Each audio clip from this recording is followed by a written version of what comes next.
The magnetic pull. Why? The avoidant cannot stop thinking about the super empath.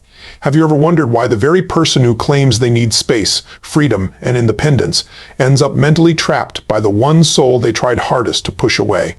Think about that for a moment. The avoidant walks through life building walls, guarding their heart, avoiding closeness like it's a threat to their survival. And yet, somewhere along the road, they meet someone who doesn't just knock on the door of their heart, but walks straight past it, sees them fully, and refuses to shrink in their presence. That someone is the super empath. And from the moment their energies collide, something ancient and unexplainable begins to stir inside the avoidant. A pull they cannot name, a presence they cannot forget, a frequency their nervous system has never encountered before. This is not an ordinary attraction. This is not a simple crush. This is the collision of two opposite emotional worlds. And what happens inside the avoidance mind after meeting a super empath is one of the most misunderstood psychological experiences in all of modern relationship dynamics. Because on the surface, the avoidant looks calm, detached, unbothered. They say they don't need anyone. They pride themselves on independence. They dismiss emotional conversations as dramatic. They convince the world and even themselves that connection is optional. But underneath that carefully constructed identity lies a wounded child who once learned that love was unsafe, unpredictable, or conditional. And when a super empath enters their life, that wounded child suddenly wakes up. And that is where the obsession begins. You see, the super empath is not like anyone the avoidant has ever encountered. The avoidant is used to partners who chase them, beg them, react to their coldness, and mold themselves around their distance. But the super empath does none of that.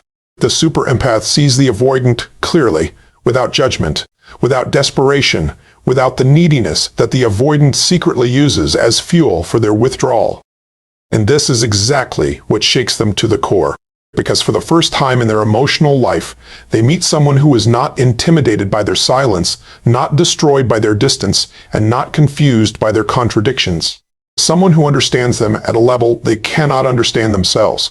And that is terrifying, because the avoidant has always relied on emotional invisibility as their armor. As long as no one truly sees them, they feel safe. As long as no one truly understands them, they can keep pretending they don't need love. But the super empath dismantles that illusion. Not with words, not with pressure, not with demands, but simply by existing in their presence with awareness, depth, and quiet emotional strength. And once the avoidant feels truly seen, something inside them cracks.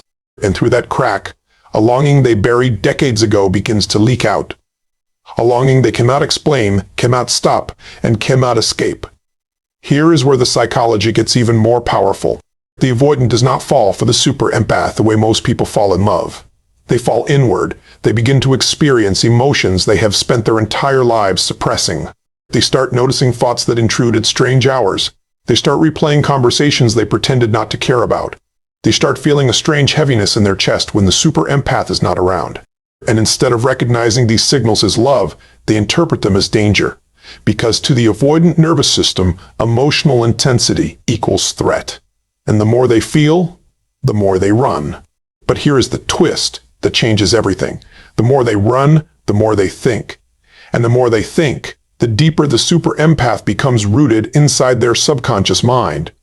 This is why the avoidant becomes obsessed. Not obsessed in the loud, chaotic, anxious way that most people imagine obsession, but obsessed in the quiet, suppressed, tortured way that lives inside the mind of someone who cannot admit what they feel. They think about the super empath in the shower. They think about them while driving. They think about them in the middle of meetings. They think about them right before falling asleep. And no matter how many distractions they create, no matter how many people they date, no matter how much they numb themselves with work, silence, or new relationships, the super empath keeps returning like an echo that refuses to fade. And you might be wondering right now, why is the super empath so unforgettable? Why does one specific person burn into an avoidant psyche in a way no one else ever has? Why can the avoidant walk away from 10 easy relationships but never fully walk away from this one? The answer is buried deep inside the emotional wound the avoidant has been avoiding since childhood. And once you understand this wound, everything about their behavior begins to make sense.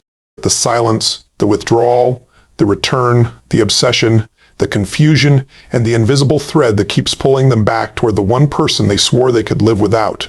Because what the avoidant is truly obsessed with is not just the super empath as a person, it is the reflection of everything they have denied themselves, and that reflection is about to reveal something powerful. Inside the avoidant mind, the hidden wound that creates the obsession. What if the coldness you experienced from the avoidant was never really about you, but about a wound so old, so buried, and so protected that even they don't know it's still bleeding inside them? Let that question sit with you for a second, because to understand why the avoidant becomes emotionally consumed by the super empath, you have to travel back to a place the avoidant themselves refuses to visit. A place where their attachment style was born long before they knew what love, closeness, or vulnerability even meant. A place where a small child made a silent decision that would shape every future relationship of their adult life. The avoidant was not born avoidant. No baby enters this world with walls around their heart. Every child begins life reaching, meeting, feeling, and trusting. But somewhere in those early years, something happened. Maybe their emotions were dismissed. Maybe their tears were ignored. Maybe their needs were met with irritation, silence, or pressure. Maybe love came with strings attached. Maybe closeness felt suffocating. Maybe independence was rewarded and vulnerability was punished.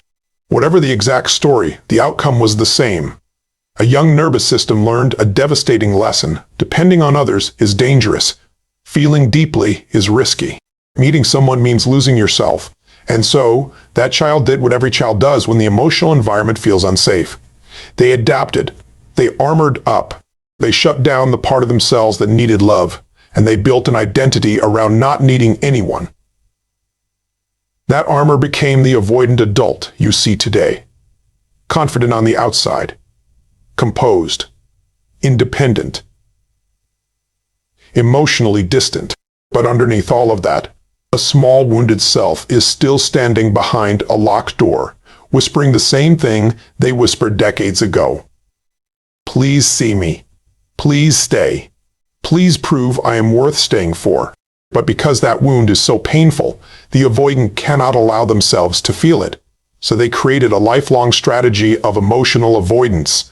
They chose partners who wouldn't get too close. They ended relationships before they became too real. They numbed themselves with work, hobbies, distractions, or shallow connections. And for a while, this strategy worked, until they met the super empath. Because the super empath does something no one else has ever done. The super empath walks up to that locked door inside the avoidant's psyche, and without even trying, unlocks it. Not with force, not with demands, not with control, but with a presence so deeply attuned, so emotionally intelligent, so quietly powerful, that the avoidant's nervous system does not know how to respond. The armor that has protected them for decades suddenly feels heavy instead of safe.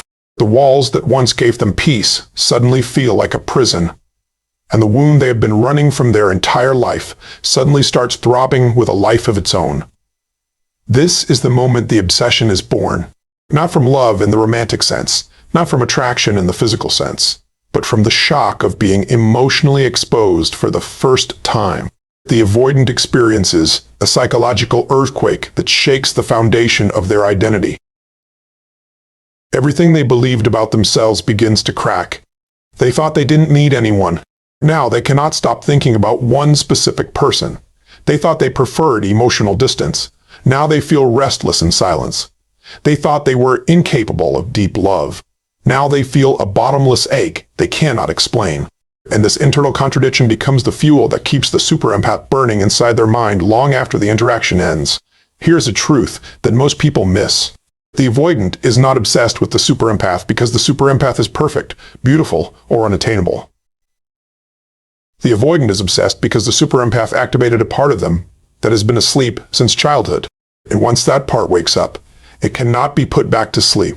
No matter how much the avoidant tries to distract themselves, no matter how many rebound partners they cycle through, no matter how much they convince themselves they have moved on, the emotional imprint of the super empath remains. Because the super empath did not just enter their life. The super empath entered their unconscious mind and reactivated a longing they had suppressed since they were too small to understand it. And here is where it gets even more layered. The avoidant does not consciously know any of this is happening. They don't wake up thinking, I am reliving my childhood wound through this person. They just feel confused. They feel restless. They feel a strange emotional heaviness they cannot explain. They tell themselves it's stress. They tell themselves it's a phase. They tell themselves the super empath was just a passing chapter.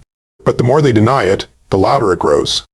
Because suppressed emotions do not disappear. They intensify. They multiply. They wait quietly in the corners of the mind until they explode into obsession, longing, and sometimes even regret.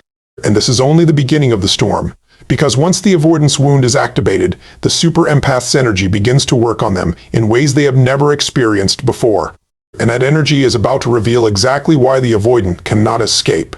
The super empath's energy, the one force, the avoidant cannot control. Why is it that the avoidant can walk away from almost anyone, but not from this one specific person whose presence lingers in their mind like a song they cannot stop hearing? To answer that, you have to understand something that most people completely underestimate. The super empath is not just an emotional person. The super empath is not just someone who feels deeply. The super empath carries a psychological signature so rare and so powerful that it neutralizes every defense mechanism the avoidant has spent a lifetime perfecting. And the avoidant senses this the moment they meet them, even if they cannot put it into words. The super empath is a walking paradox. On one hand, they are soft, warm, deeply feeling, and emotionally available. On the other hand, they are self-aware, grounded, boundaried, and unwilling to lose themselves in another person. This combination is almost impossible to find in the modern dating landscape. Most people who feel deeply also lose themselves in relationships. Most people who are boundaried also struggle to feel deeply. But the super empath has integrated both. They have depth without desperation, compassion without codependency, warmth without weakness. And that is exactly the frequency the avoidant has never been prepared to handle. Think about the avoidant's romantic history. They have likely dated many anxious partners. They have likely been chased, pursued, and pressured. They have likely encountered people who fell apart when they went silent, who begged for reassurance, who accepted crumbs and mistook them for love. And in every one of those relationships, the avoidant felt powerful. Not because they wanted to hurt anyone, but because their emotional distance was rewarded with attention. Their silence was answered with pursuit. Their coldness was met with warmth. This created a subconscious pattern: withdraw and be chased, disappear and be missed, shut down and be worshipped. It became their unspoken love language. But the super empath breaks this pattern completely. When the avoidant withdraws, the super empath does not chase. When the avoidant goes silent, the super empath does not panic. When the avoidant becomes distant, the super empath does not fall apart. Instead, the super empath simply steps back into their own center. They continue living their life. They continue honoring their peace. They continue investing in themselves. And this response, or lack of desperate response, sends a shockwave through the avoidance nervous system that they have never experienced before. Because for the first time in their emotional life, their withdrawal is not being rewarded.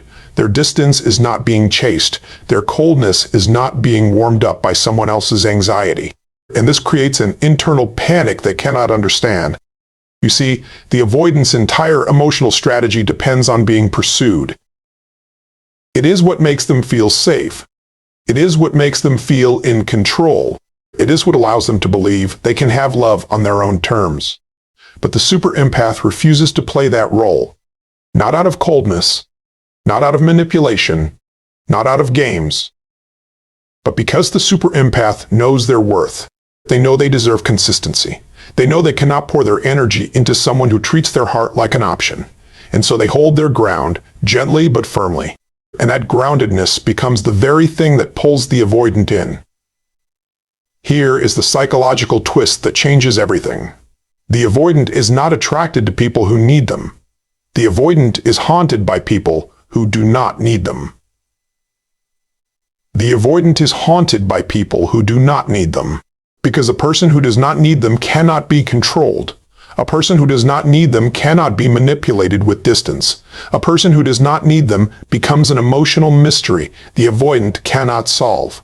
And the avoidant, who has spent their entire life avoiding emotional depth, suddenly finds themselves obsessing over the one person who cannot be reached through their usual tactics. And there is something even deeper happening beneath the surface. The super empath's energy carries a kind of emotional truth that the avoidant has never encountered. When the super empath speaks, they speak from the heart. When they listen with full presence. When they love without performance. And this authenticity acts like a mirror that the avoidant cannot look away from. Every conversation with the super empath makes the avoidant feel more, remember more, and awaken more. And every awakening threatens the emotional numbness they have relied on for survival. This is why they pull away.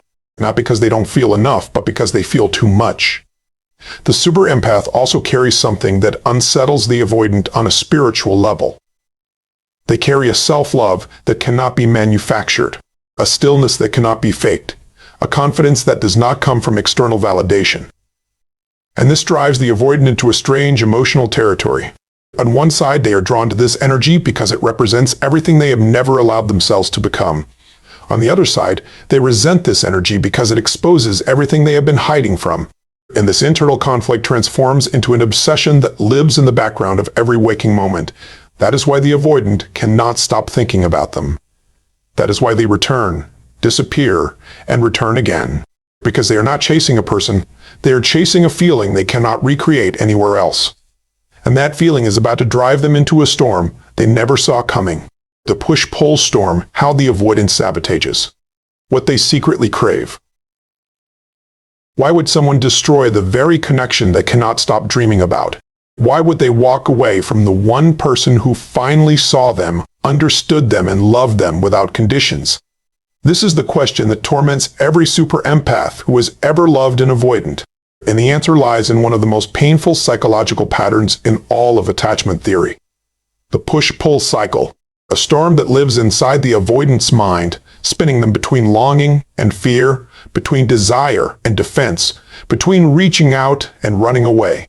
And no one activates this storm more powerfully than the super empath. Here's what happens inside the avoidant when true emotional intimacy begins to form. In the early stages of the connection, everything feels magical. The avoidant leans in. They open up in small, careful ways. They share pieces of themselves they have never shared before. They feel a warmth they have not felt in years, maybe decades. And for a brief window of time, they let themselves believe that maybe this time love could actually be safe. But then, without warning, the fear arrives. Not from anything the super empath did wrong. Not from any red flag. Not from any conflict. But from the simple fact that the connection is becoming real. And to the avoidant nervous system, real is dangerous. The moment the avoidant feels their heart softening, an ancient alarm system goes off inside their body. This is the same alarm that was installed in childhood, when closeness once meant pain or loss. And even though the adult mind knows the super empath is safe, the emotional body does not know the difference. It only knows one thing: retreat, protect, disappear. And so the avoidant begins to sabotage, sometimes consciously, but most often unconsciously. They start responding slower. They stop initiating. They cancel plans. They pick strange fights. They emotionally withdraw. They become cold in ways that make no sense to the outside observer.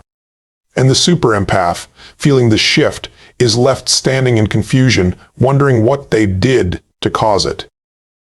But here is the truth. The super empath did nothing wrong. The super empath simply loved too well. And that is exactly what activated the avoidant's fear. Because the avoidant is not afraid of bad love. The avoidant is afraid of good love. Bad love, cold love, unavailable love, chaotic love, these are all familiar. The avoidant knows how to handle these. But steady, safe, deep, emotionally present love is a foreign language. And when they are exposed to it for the first time, they don't know how to receive it. So instead of embracing it, they push it away. Not because they don't want it, but because they don't know how to hold it. This is where the mixed signals begin. And the mixed signals from an avoidant with a super empath are unlike anything the super empath has ever experienced. One day, the avoidant is warm, engaged, and emotionally present.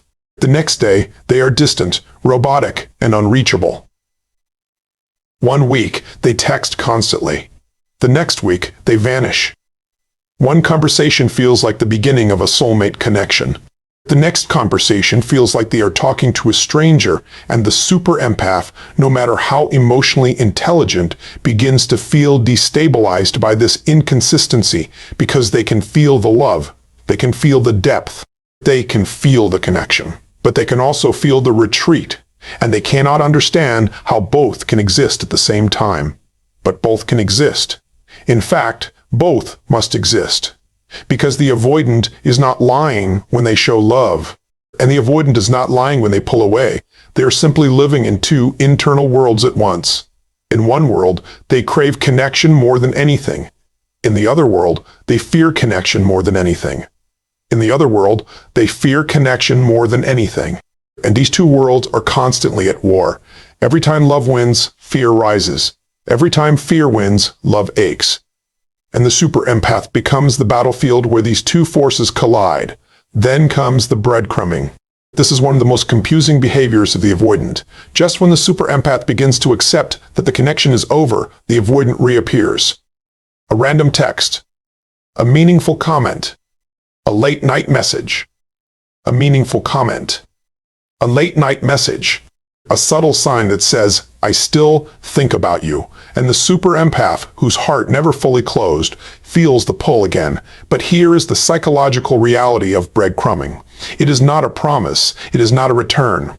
It is the avoidant reaching out in a moment of loneliness, guilt, or emotional withdrawal from their own suppression. They reach out to feel connected without commitment. They reach out to remind themselves the door is still open, even if they have no intention of walking through it. This is why the push-pull dynamic feels so exhausting.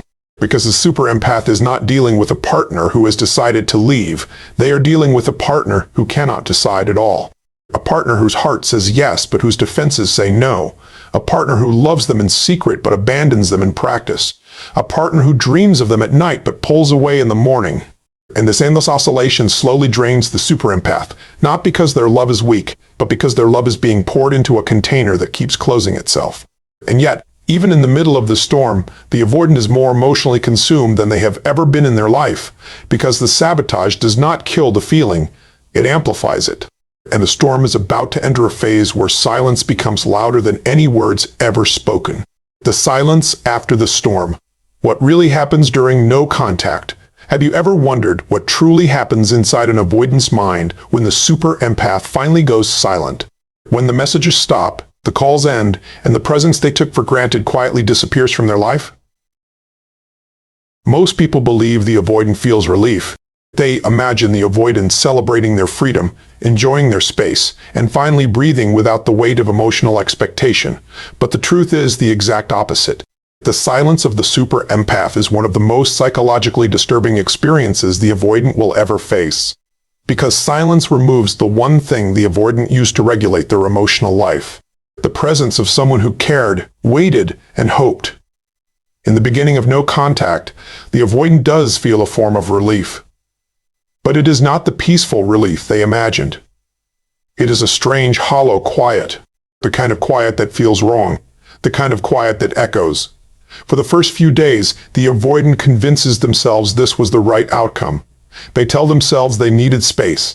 They tell themselves the connection was too intense. They tell themselves they will move on quickly.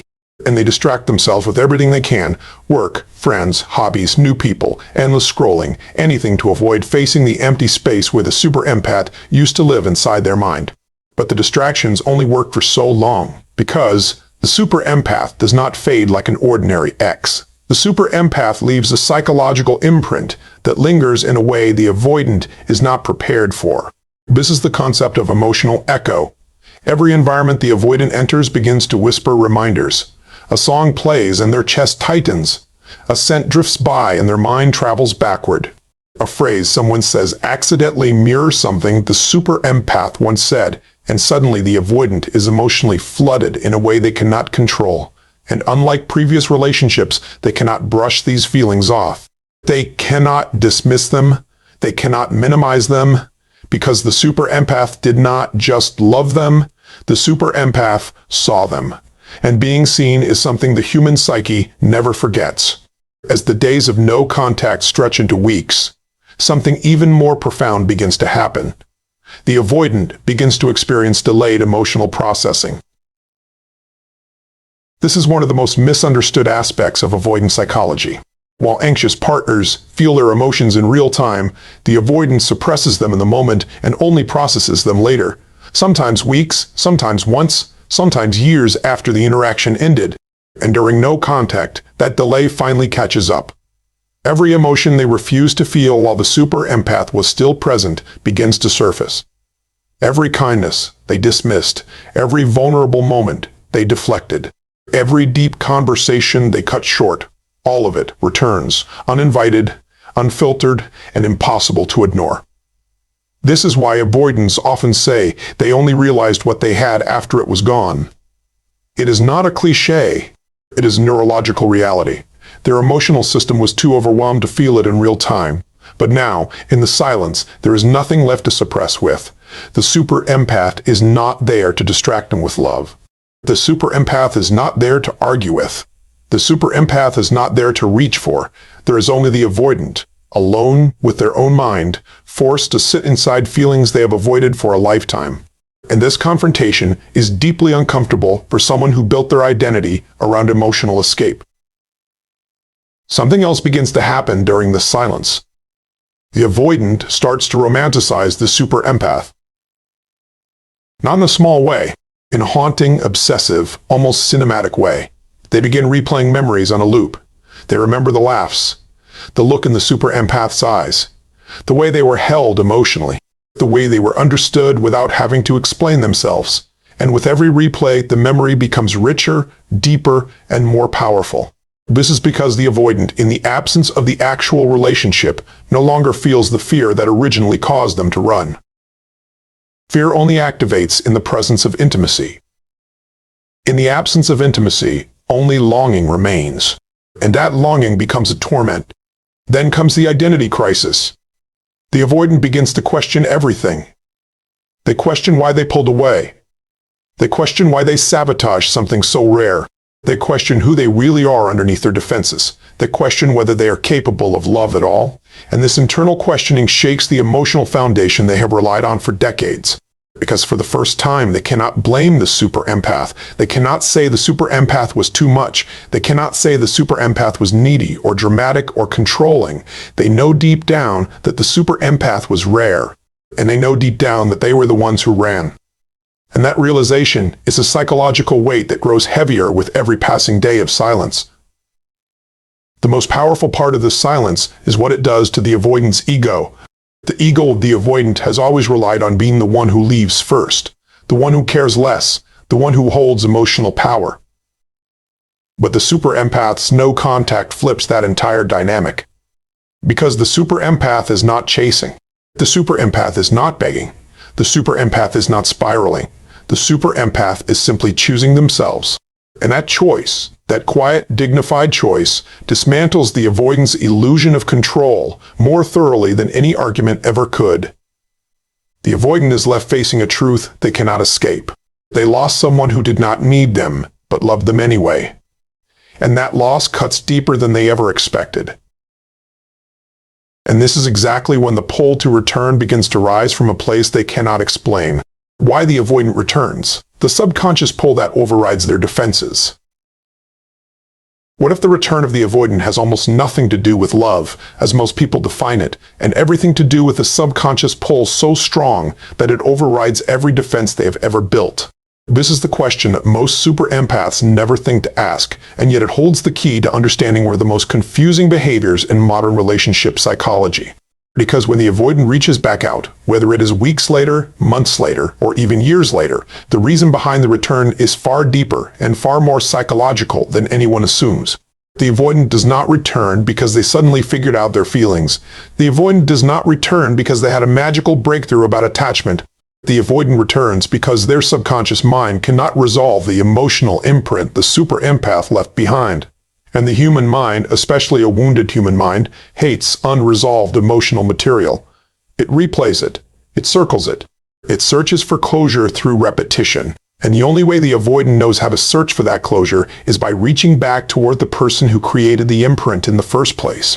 One of the strongest triggers for return is memory intrusion. This is not ordinary reminiscing. This is a persistent, uninvited flooding of memories that ambush the avoidant at random moments.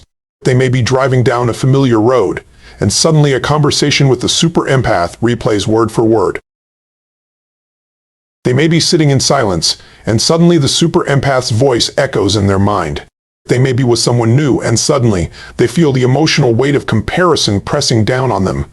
And each intrusion carries a specific message from their subconscious. You are not done with this.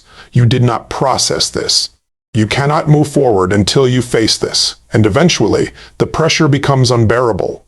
Then there is emotional dysregulation.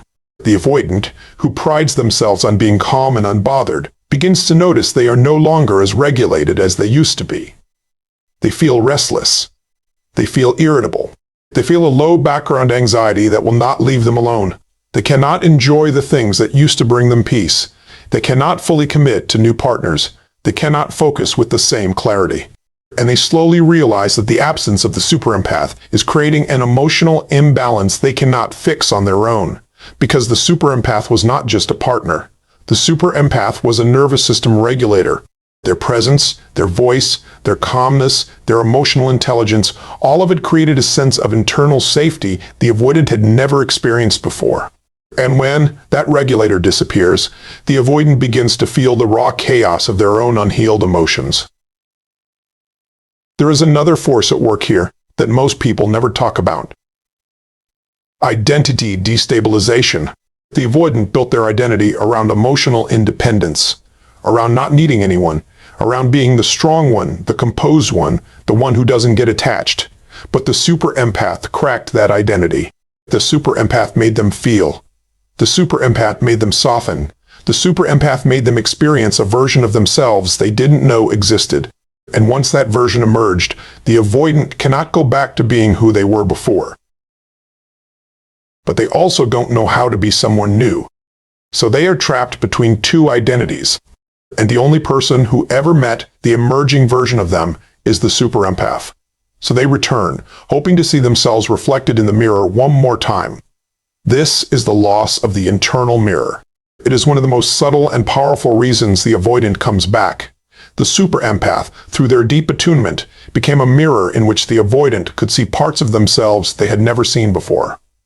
Their softness, their humor, their tenderness, their capacity to love.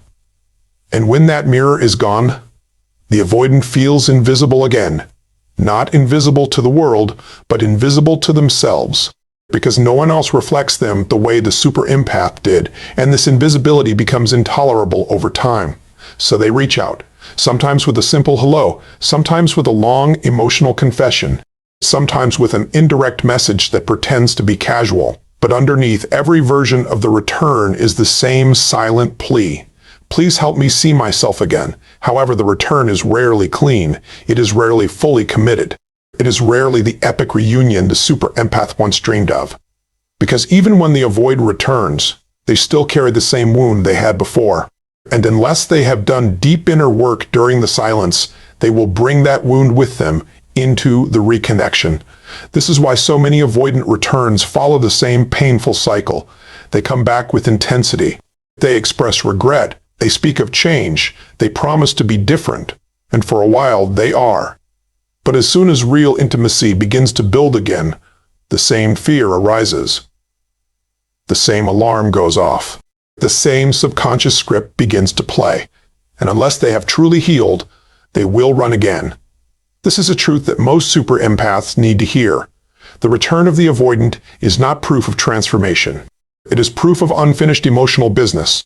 And while it can feel validating to be missed, it is important to understand that being missed is not the same as being loved consistently. Being remembered is not the same as being chosen every single day. And being returned to is not the same as being cherished with full presence. Because the avoidant who returns without healing will always leave again. Not because the super empath is not enough, but because the avoidant has not yet become enough for themselves. And this is where the story takes its most powerful turn. The super empath's awakening, reclaiming power and choosing growth over obsession. What if the greatest love story of your life was never meant to be with the avoidant, but with the version of yourself that emerged after loving them? Sit with that question for a moment. Because everything about this journey, all the confusion, all the silence, all the longing, all the moments of feeling misunderstood, all the sleepless nights spent decoding someone else's emotional patterns, all of it has been leading you toward one truth. The super empath was never lost in the avoidant. The super empath was being forged by the experience. And the awakening that comes at the end of this dynamic is not just healing, it is transformation.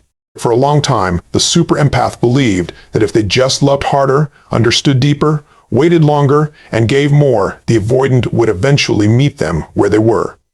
They believed that their patience was proof of their love. They believed that their emotional strength was proof of their commitment. They believed that if they became the safest, softest, most understanding version of themselves, the avoidant would finally feel safe enough to stay. And this belief is one of the most beautiful and one of the most costly beliefs the super empath ever holds, because it comes from a place of pure love. But it also comes from a place of self-abandonment, and the awakening begins the moment the super empath realizes the difference. The truth is, no amount of love from the outside can heal a wound that only the wounded can face. No amount of patience can rewire a nervous system that has not chosen to be rewired. No amount of understanding can force someone to sit with the parts of themselves they have spent a lifetime avoiding. The super empath cannot love the avoidant into healing, because healing is not something that can be given. Healing is something that must be chosen. And every second the super empath spends trying to love someone into their potential is a second stolen from loving themselves into their own. This is where the awakening becomes powerful, because the super empath begins to see something they never saw before. They begin to see that their empathy, while beautiful, was also being used against them. They begin to see that their compassion, while deep, was also draining them. They begin to see that their willingness to understand everyone was leaving no one to understand them. And this realization is not bitter, it is liberating, because for the first time the super empath begins to turn that same empathy inward, that same compassion inward, that same emotional intelligence inward, and a whole new relationship begins, not with the avoidant, with themselves. This is the moment the super empath discovers a truth that will change every relationship they have from this point forward. Being chosen out of fear is not the same as being chosen out of wholeness. The avoidant who returns out of fear of loneliness, fear of regret, fear of losing the mirror, is not choosing the super empath. They are choosing what the super empath represents: comfort, safety, familiarity, emotional refuge. But a person who is chosen out of wholeness is chosen for who they are, not for what they provide. And once the super empath understands this distinction, they can never again settle for the version of love that came before. The super empath also begins to develop something they had underdeveloped for most of their life: healthy boundaries. Not walls, not coldness, not detachment, but boundaries built from self-respect. They begin to say no without guilt. They begin to walk away without explanation. They begin to protect their peace as fiercely as they used to protect the peace of others. They begin to understand that their energy is sacred and that not everyone has earned the right to be near it. And in this new way of moving through the world, they attract a completely different kind of connection. Not the intense, chaotic, push-pull kind, but the steady, deep, consistent kind. The kind that does not require them to shrink, wait, or wonder. At the same time, the super empath begins to heal parts of themselves they did not even realize needed healing, because loving an avoidant often forces the super empath to face their own patterns, their tendency to overgive, their tendency to see potential instead of reality, their tendency to stay in situations too long because their heart cannot bear to abandon someone who once felt like home. These are not weaknesses. These are old survival patterns from their own emotional history. And once the super empath meets these patterns with compassion, they begin to release them. And the more they release, the more powerful they become. Not powerful in a hardened way, powerful in a grounded, deeply centered, emotionally sovereign way. This is the version of the super empath that no avoidant can ever destabilize again. This is the version that no manipulation can reach. This is the version that no breadcrumb can lure. This is the version that has finally understood something profound. Real love does not confuse you. Real love does not exhaust you. Real love does not make you question your worth. Real love is calm, clear, consistent, and deeply present. And anything less than this is no longer welcome in your emotional world. And here is the deepest revelation of all. The avoidant was never the destination. The avoidant was the mirror. A painful, frustrating, deeply human mirror that reflected back everything the super empath needed to see about their own love, their own boundaries, their own worth, and their own capacity to choose themselves. And once that mirror has served its purpose, it can be released with gratitude, without bitterness, without regret. Because the super empath now understands that they were never meant to save the avoidant. They were meant to save themselves. And in doing so, they became the very thing the avoidant was obsessed with in the first place. Wholeness, depth, presence, sovereignty. So if you are the super empath still standing in the aftermath of loving someone who could not fully meet you, understand this. You are not broken. You are becoming. You are not behind. You are being rebuilt. And the love you kept trying to give to someone who could not receive it was never wasted. It was rehearsal. Rehearsal for the love you are finally ready to give to yourself. And from that love, everything else in your life will begin to change. Quietly, powerfully, permanently. Because the real story was never about the avoidant being obsessed with the super empath. The real story is about the super empath finally becoming obsessed with their own growth. And that is a love story that never ends.